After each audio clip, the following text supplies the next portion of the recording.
Good evening. Good evening po. Anong na-learn mo ngayong preaching? Sa preaching ngayong gabi?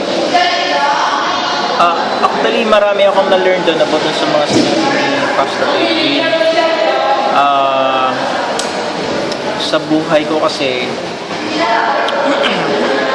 bihira ako makarinig na mga ganyong preaching kumbaga. So, nung narinig ko yon, ayun, I feel in my heart na talagang parang natakot din ako sa sarili ko, sa mga ginagawa ko sa buhay, lalo na yung mga maling bagay minsan na hindi mo naman maiwasan.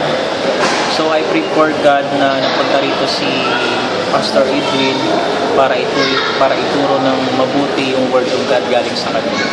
So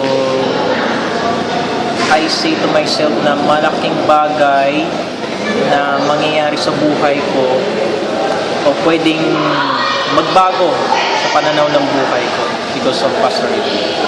Yun na po. Salamat.